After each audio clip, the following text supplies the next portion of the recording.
فتاوی قاضی خان میں ہے، وَلَوْ اسْتَأْجَرَ امْرَأَةٌ لِيَزْنِيَ بِهَا فَزَنَا بِهَا لَا يُحَدُّ فِي قَوْلِ ابی حنیفہ رحمہ اللہ تعالی۔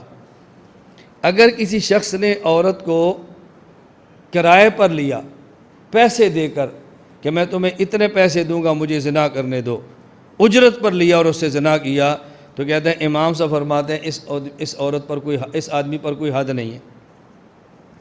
اب اعتراض کیا کرتے ہیں کہ دیکھو جی امام ابو حنیفہ رحمۃ اللہ علیہ یہ زنا کے دروازے کھول رہے ہیں، امام ابو حنیفہ رحمۃ اللہ علیہ زنا کے دروازے کھول رہے ہیں، کہتے ہیں آدمی پیسے دے کر عورت سے زنا کرے تو ایسے آدمی پر حد ہی نہیں ہے، جب حد نہیں تو پھر جائز ہے۔ میں نے کہا بات سمجھو، ایک ہے زنا کا جائز ہونا اور جائز نہ ہونا، ایک ہوتا ہے ایسے زانی پر حد لگنا اور حد نہ لگنا۔ حد لگنا نہ لگنا اور مسئلہ ہے، اور زنا کا جائز ہونا ناجائز ہونا یہ اور مسئلہ ہے۔ اگر صرف حد نہ لگنے سے اگر کوئی چیز جائز ہو جاتی ہو تو حضرت عبداللہ بن عباس رضی اللہ تعالیٰ عنہما کا فتویٰ یہ ترمذی کے اندر موجود ہے، فرماتے ہیں من اتل بہیمۃ فلا حد علیہ، کوئی آدمی کسی جانور سے بدفعلی کرے تو ایسے آدمی پر کوئی حد نہیں۔ تو اس کا کیا معنی کہ جانور سے بدفعلی کرنا جائز ہوگا؟ اب بتاؤ اگر میں آپ سے کہوں کوئی آدمی پخانہ کھا لے اس کے اوپر کوئی حد نہیں، تو غیر اٹھ کے پخانہ شروع کر دے کیوں، کھانا شروع کر دے کیوں؟ مولانا صاحب نے کہا حد نہیں لہذا جائز ہو گیا۔ اور بھئی حد نہ ہونا الگ مسئلہ ہے اور جائز اور ناجائز ہونا یہ الگ مسئلہ ہے۔ تو امام ابو حنیفہ رحمۃ اللہ علیہ کا یہ جو مسئلہ بیان کیا جا رہا ہے نا کہ حد نہیں، حد نہ ہونے کی وجہ امام صاحب فرماتے ہیں کہ ضابطہ ہے الحدود تندرع بالشبہات، اگر کسی موقع پر شبہ ثابت آ گیا تو شبہ سے حد ساقط ہو جاتی ہے۔ یہاں شبہ کیا ہے؟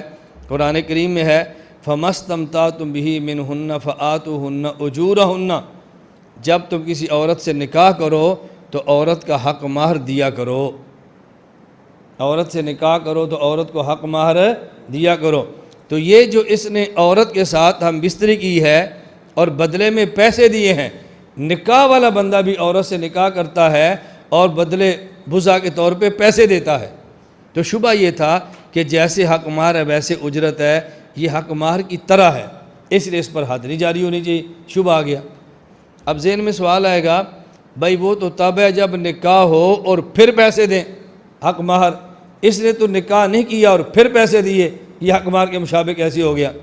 ہم نے کہا یہ نکاح کے مشابہ ہے۔ کیوں؟ نکاح میں یہ ہوتا ہے کہ دو آدمی گواہ ہوں اور مرد عورت ایجاب و قبول کر لیں، اور اگر گواہ نہ ہوں ایجاب و قبول کریں تو امام مالک فرماتے ہیں پھر بھی نکاح ہو جاتا ہے۔ حضرت امام مالک یہاں گواہ شرط نہیں ہے، تو چونکہ فقہ مالکی میں بغیر گواہوں کے ایجاب و قبول کرنے سے نکاح ہو جاتا ہے، تو یہ شبہ ہے کہ مرد عورت راضی بھی ہیں اور پیسے بھی دیے ہیں، تو نکاح کا بھی شبہ موجود ہے اور حق مہر کا بھی شبہ موجود ہے، لہذا اس کے اوپر حد جاری نہیں ہونی چاہیے۔ اور ایسا مسئلہ احادیث کے اندر بھی موجود ہے، مثلا رسول اکرم صلی اللہ علیہ وسلم نے ارشاد فرمایا ایما امرأۃ نکحت، کوئی عورت اپنا نکاح کرے بغیر اذن ولیہا، اپنے گھر کے سربراہ اور ولی کی اجازت کے بغیر، فنکاحہا باطل فنکاحہا باطل فنکاحہا باطل، تو اس کا نکاح باطل ہوگا باطل ہوگا باطل ہوگا۔ آگے فرمایا فإن دخل بها، اگر بغیر ولی کی اجازت کے نکاح کر لیا اور اس کے شوہر نے سے ہم بستری بھی کر لی، اللہ کے نبی فرماتے ہیں فلہ المہر بما استحل من فرجہا، چونکہ اس نے حلال طریقے سے ہم بستری کی ہے لہذا اس عورت کو حق مہر ادا کرے گا، حق مہر پھر بھی دے گا۔ اور حق مہر کون سا ہوگا؟ حق مہر مصری ہوگا، جو عام طور پہ اس علاقے میں اس خاندان کی عورت کا حق مہر ہوتا ہے۔ آپ دیکھو نکاح کو باطل بھی فرمایا جا رہا ہے اور شرمگاہ کو حلال بھی کیا جا رہا ہے اور حق مہر بھی ثابت کیا جا رہا ہے۔ میری بات سمجھ آ گئی؟ تو اس کا مطلب یہ نہیں ہے کہ حد نہیں تو جائز ہو گیا، لیکن یہ بات بھی ذہن نشین فرما لیں کہ اس مسئلے پر بھی فقہ میں دو قول ہیں۔ ایک قول یہ ہے کہ حد ہے اور فتویٰ اس بات پر ہے کہ اس پر ایک یہ حد نہیں اور فتویٰ اس پر ہے، اس پر حد یہ ہے۔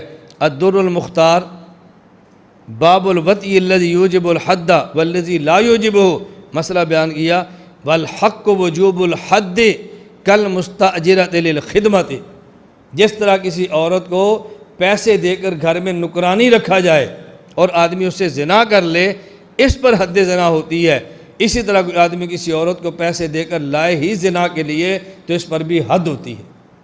تو فتویٰ اس بات پر ہے کہ حد ہوگی۔ بات سمجھ آ گئی؟ اب دو باتیں سمجھ لیں، اس مسئلے پر دو قول آگے، ایک قول یہ کہ حد نہیں، اور ایک قول یہ کہ حد، اگر حد نہ ہو تو جائز پھر بھی نہیں ہے، اور اگر حد ہو تو فتویٰ اس پر ہے کہ حد ہونا چاہیے۔ تو جب ہم تقلید مفتہ بہا مسائل پہ کرتے ہیں تو اعتراض میں وہ مسئلہ پیش کرو جس پر ہمارا فتویٰ ہے، جس پر ہمارا فتویٰ ہی نہیں اس مسئلے کو اعتراض میں آپ پیش کیوں کرتے ہیں؟ میری بات سمجھ آ گئی؟ اس لیے ہم نے کہا یہ دو مسئلے الگ ہیں، ایک ہے گناہ ہونا اور ایک ہے حد ہونا۔ گناہ تو ہر حال میں ہے، لیکن حد اس کے بارے میں دو قول تھے، اور فتویٰ اس بات پر ہے کہ اس آدمی پر پھر بھی حد ہوگی، یہ نہیں کہ اس کی حد ساقط ہو جائے گی۔